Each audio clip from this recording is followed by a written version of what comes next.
Isso aqui representa a asa de um avião. E o que nós temos nessa física dos aviões? É que os aviões, eles são projetados de modo que o ar, quando ele passa pela parte superior da asa e também pela parte superior do avião, ele passa, moçada, com maior velocidade. E se ele passa com maior velocidade, isso significa que nós temos uma diminuição da pressão. E na parte de cima, então, da asa, nós temos menos pressão. Na parte de baixo da asa, nós temos mais pressão. Agora, o que isso significa? Bom, a gente precisa lembrar que pressão é força dividido por área. E pressão é diretamente proporcional à força. Logo, o avião, ele sofre ação de uma força de baixo para cima maior do que de cima para baixo. E isso dá o que a gente chama de sustentação para um avião. E o avião, então, ele voa por causa dessa força de sustentação do ar, do vento passando com menor velocidade por baixo dele e maior velocidade por cima do avião. Então, isso aqui seria um exemplo já da aplicação do princípio de Bernoulli. Esse termo lift aqui representa justamente a elevação que o avião sofre em função dessa diferença de pressão, porque o ar passa mais lento na parte de baixo, tá? Então, ó, air moving slower, mais lentamente, e na parte de cima, air moving faster, mais rapidamente. High pressure, maior pressão, e low pressure, menor pressão. Agora aqui, moçada, um outro exemplo. Quando nós temos aí vendaval que ocorre o destelhamento de várias casas, né? No Paraná é muito comum, não sei se é na região que vocês moram, hein? Londrina ali do Carlos Daniel, também fica no Paraná, acontece bastante disso, né? Tem alguns outros estados que também acontecem, mas tem uns que são aí abençoados que não acontece muito disso não. Mas olha só, quando o vento passa, o que acontece? Dentro da residência nós temos ar parado, portanto, o ar parado, em comparação com o vento, que carrega partículas de ar que poderiam estar paradas, faz com que nós tenhamos mais pressão dentro de casa e menos pressão fora. E muitas vezes a telha não suporta essa diferença de pressão. Então, uma das causas do destelhamento, né, acreditem vocês, não é o vento que vem feito louco lá, como se viesse com a mão e vou arrancar a telha. Não é nada disso. É uma pressão que já existe dentro da residência, que é maior do que a pressão fora. Isso, no caso, exerce uma força de dentro para fora sobre a telha e acaba arrancando, causando destelhamento, tá?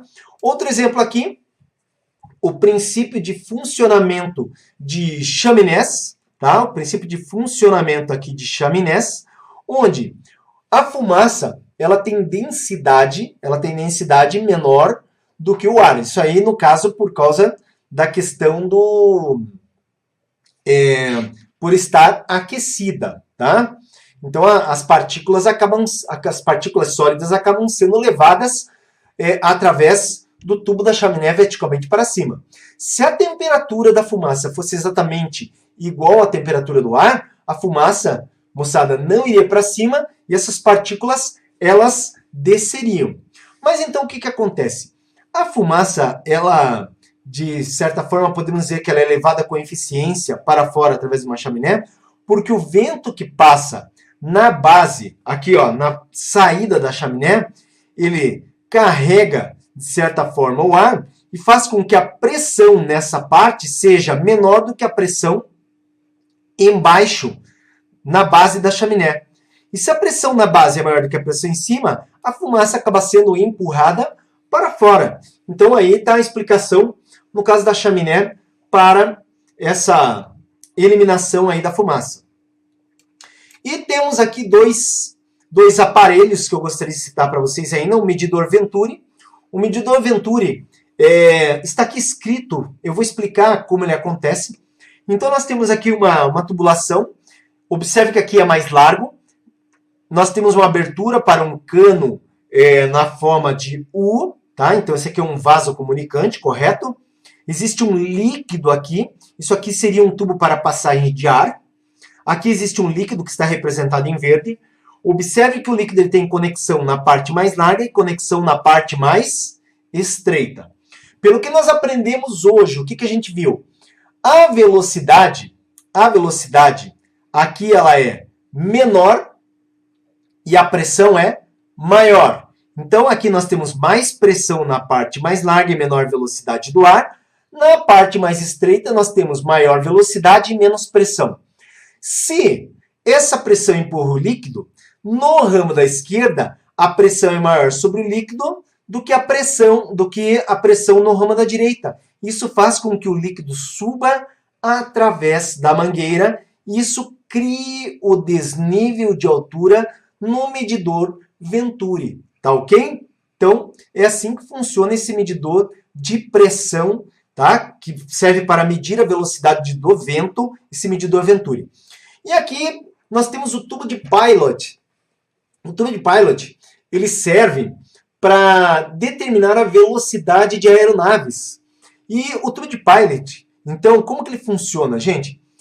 Nós temos aqui em branco representado uma abertura central, onde o ar ele entra diretamente aqui, ó, pelo bico desse tubo, e ele, então, passa por essa região, e ele vai exercer pressão sobre aqui uma membrana, tá? Um sensor que seria vermelho. Nós temos aqui o ar em repouso representado pelo amarelo, tá? Então, nessa parte aqui que tem, né, essa parte fechada, nós temos o ar em repouso e aqui é coletado, então, uma diferença de pressão, por isso, esse transdutor de pressão.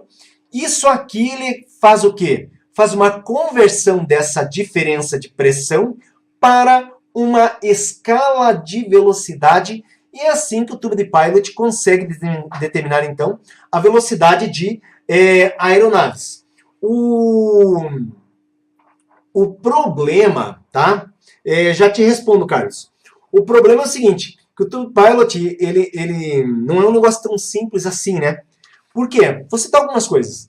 O ar, ele não é incompressível, ele é compressível. Isso altera na leitura. O tubo de Pilot sofre com a questão de congelamento. E se congelar, perde-se totalmente a ideia da velocidade.